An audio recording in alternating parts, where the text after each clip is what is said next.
রাজ্য সরকার এবং পুলিশ প্রশাসনের উপরে বিজেপির তরফ থেকে বারবার আঙুল তোলা হয় যে এখানে বিরোধীদের কোনো সভা করতে দেওয়া হয় না, পুলিশ সভায় অনুমতি দেয় না, বারবার হাইকোর্টে যেতে হয়। এবার সুকান্ত মজুমদার তিনি একটা বিশাল পণ নিয়ে নিয়েছেন। তিনি জানাচ্ছেন যে যেন তেন প্রকারেণ যেভাবেই হোক দাবি আদায় করবে, প্রয়োজন হলে কান মুলে সেই দাবি আদায় করবে। কিন্তু এখন প্রশ্ন হচ্ছে যে কার কান মোলার কথা বলছেন সুকান্ত মজুমদার? সুকান্ত মজুমদার পরিষ্কার বলছেন যে আদালতে যেতেই হবে, কারণ এখানে তো পুলিশের অনুমতি নিয়ে গণতান্ত্রিক আন্দোলন করা যায় না, সেখানে কান মুলে অনুষ্ঠান করতে হবে। জুনিয়র ডাক্তাররা পথে নেমেছেন, আগামী দিনে ছাত্র, বেকার, যুবক সবাই মুখ খুলবেন। আমার বিশ্বাস সকলে মিলে রাজ্যের মুখ্যমন্ত্রী তথা হীরক রানীকে টেনে নামাবেন।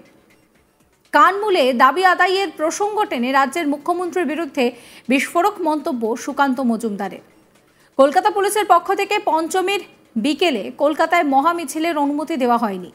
সেই বিষয় নিয়ে ব্যারাকপুরের মোহনপুরে সংবাদ মাধ্যমের মুখোমুখি হয়ে রাজ্যের বিজেপির সভাপতি তথা কেন্দ্রের মন্ত্রী সুকান্ত মজুমদার তিনি মুখ খুললেন। তিনি বলছেন যে আদালতে যেতেই হবে, কারণ এখানে তো পুলিশ কোনো অনুমতি দেয় না গণতান্ত্রিক আন্দোলন করার ক্ষেত্রে, সেক্ষেত্রে কান মুলে অনুষ্ঠান করতে হবে।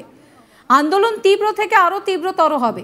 জুনিয়র ডাক্তাররা পথে নেমেছেন, আগামী দিনে ছাত্র, বেকার, যুবক সবাই পথে নামবেন, সবাই মুখ খুলবেন। আমার বিশ্বাস সকলে মিলে রাজ্যের মুখ্যমন্ত্রী হীরক রানীকে টেনে নামাবেন। কলকাতা পুলিশ মমতা বন্দ্যোপাধ্যায়ের নির্দেশে যত রকম নোংরামি করা যায় করছে। বাদশার যেমন হবে বাস্তব তেমনই হবে। পুলিশ এখন টেবিলের তলায় মেরুদণ্ড খুঁজে বেড়াচ্ছেন। আমাদের কাছে যে তথ্য আছে সেই তথ্য বলছে সঞ্জয় এই ঘটনা ঘটানোর আগে রেড লাইট এরিয়ায় গিয়েছে, সেখানে গিয়েও নোংরামি করেছে। একজন পুরুষের পক্ষে কয়েক ঘন্টার ব্যবধানে এত কিছু কি করা সম্ভব? তথ্য প্রমাণ লোপাটের ফলে অনেকেই বেঁচে যাবে। কি বলছেন সুকান্ত মজুমদার, শুনুন। কোর্টে যেতে হবে। এখানে তো গণতান্ত্রিক কোনো কার্যক্রম, কোনো প্রোগ্রাম পুলিশের পারমিশনে তো হয় না। ভারতীয় জনতা পার্টি তো লাস্ট কবে পুলিশের পারমিশন নিয়ে প্রোগ্রাম করেছিল ভুলেই গেছে। কোর্টে যেতে হবে, কোর্টে গিয়ে কানমোলে প্রোগ্রাম করতে হবে। এখন আন্দোলন আরো তীব্র থেকে তীব্রতর হবে। জুনিয়র ডাক্তাররা নেমেছে, আগামী দিনে সমাজের বিভিন্ন অংশে ছাত্র, বেকার, যুবক থেকে শুরু করে সবাই মুখ খুলতে শুরু করেছে। তারাও নামবে আমার বিশ্বাস। সবাই রাস্তায় নেমে হীরক রানীকে তার আসন থেকে টেনে নামাবে। কলকাতা পুলিশ মমতা বন্দ্যোপাধ্যায়ের নির্দেশে মানে যত রকম নোংরামি করা যায় সমস্ত কিছু করছে। এবার বাঁশের ঝাড় যেরকম হবে বাঁশ তো সেরকমই হবে। আমাদের শাসকই এরকম নিষ্ঠুর যে বিরোধীদেরকে, যারা বিরোধিতা করছে, যারা আওয়াজ তুলেছে এই অন্যায়ের বিরুদ্ধে, তাকে কুকুরের সাথে তুলনা করছে। তাহলে তার পুলিশ আর কি হবে?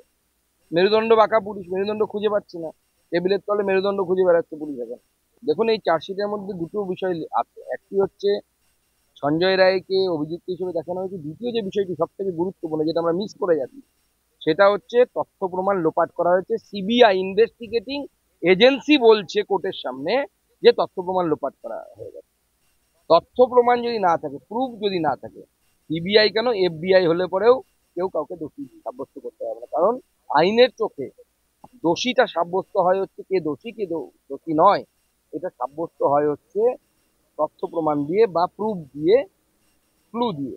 স্বাভাবিকভাবে সেগুলোকে যদি মুছে ফেলা হয় তো নতুন আর কে ধরা পড়বে? একজন ফেসে গেছে, সে বলির বকরা হবে।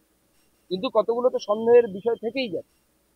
যে আমাদের কাছে যে তথ্য, সেই তথ্য বলছে যে এই রেপের, মার্ডারের ঘটনা ঘটানো যা সঞ্জয় রায় ঘটিয়েছে বলে বলা হচ্ছে, তার আগে সে একবার রেড লাইট এরিয়ায় গেছে। তারপরে সে নাকি করেছে, রেড লাইট এরিয়ায় গিয়ে সে শারীরিক সম্পর্ক করেছে, সেটা প্রমাণ হয়ে গেছে।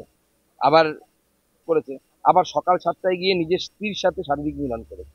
একজন পুরুষের পক্ষে এক রাতে কয়েক ঘন্টার ব্যবধানে এত কিছু করা সম্ভব? বায়োলজিক্যালি তো সম্ভব না। এবার স্বাভাবিকভাবে বোঝা যাচ্ছে যে এই তথ্য প্রমাণ লোপাটের ফলে অনেকেই বেঁচে যাবে। এই নিয়ে আমার কলিগ দীপক দেবনাথের একটি রিপোর্ট দেখাবো। আরজিকর মামলা গতকালই সুপ্রিম কোর্টে চার্জশিট পেশ করেছে সিবিআই এবং সিবিআইয়ের যে 200 পাতার চার্জশিট, সেই চার্জশিটে কিন্তু সিভিক ভলেন্টিয়ার সঞ্জয় রায়কে মূল অভিযুক্ত হিসেবে চিহ্নিত করা হয়েছে, এরকমটাই খবর। এবং এই নিয়ে মুখ খুলেছেন বিজেপি সভাপতি এবং কেন্দ্রীয় মন্ত্রী সুকান্ত মজুমদার। আজকে দুপুরবেলার দিকে ব্যারাকপুরের যখন শিউলিতে যখন একটি পুজো উদ্বোধনে এসেছিলেন, তার ফাঁকে যখন সাংবাদিকদের প্রশ্নের উত্তরে তিনি মুখোমুখি হন, তখন তিনি এরকম একটি মন্তব্য করেন। তার যেটি অভিমত সেটি হচ্ছে যে সঞ্জয় রায়ের পক্ষে একা এই কাণ্ড সম্ভব নয়। এবং তিনি যেটি বলেছেন যে আসলে তথ্য প্রমাণ যদি লোপাট হয়ে যায় তাহলে সিবিআইয়েরও কিছু করার নেই, এবং এমনকি এফবিআই যদি আসে তাহলে এফবিআইয়েরও করার কিছু থাকবে না। এবং তার স্পষ্ট অভিযোগ যে রাজ্য সরকার সেই তথ্য প্রমাণ লোপাট করেছেন এবং সেই কারণেই সিবিআইয়ের হাতে আর কিছু করার নেই, এরকম একটি মন্তব্য করেছেন।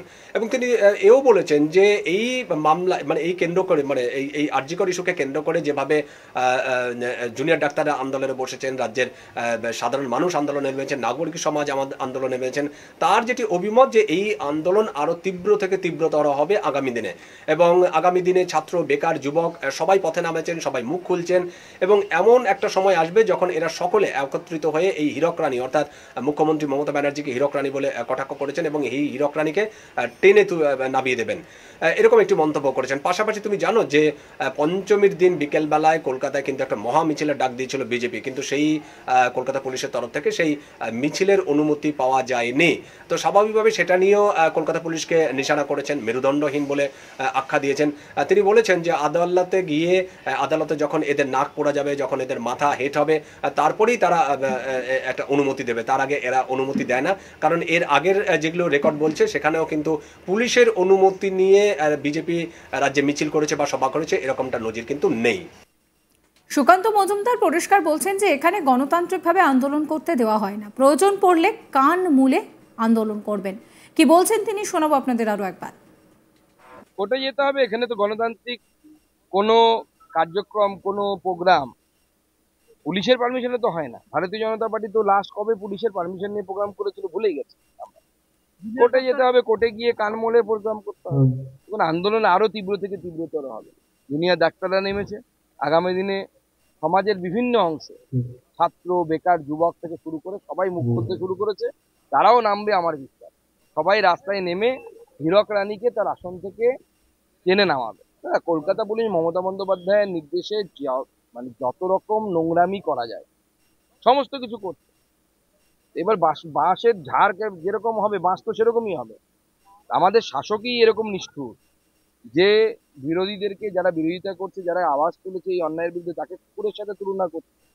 তাহলে তার পুলিশ আর কি হবে? মেরুদণ্ড বাঁকা পুলিশ, মেরুদণ্ড খুঁজে পাচ্ছে না, টেবিলের তলে মেরুদণ্ড খুঁজে বেড়াচ্ছে পুলিশ এখন। দেখুন, এই চার্জশিটের মধ্যে দুটো বিষয় আছে। একটি হচ্ছে সঞ্জয় রায়কে অভিযুক্ত হিসেবে দেখানো হয়েছে। দ্বিতীয় যে বিষয়টি সব থেকে গুরুত্বপূর্ণ, যেটা আমরা মিস করে যাচ্ছি, সেটা হচ্ছে তথ্য প্রমাণ লোপাট। সাবস্ক্রাইব করবেন আজ তাক বাংলার ইউটিউব চ্যানেলকে, ফলো করবেন হোয়াটসঅ্যাপ চ্যানেলও।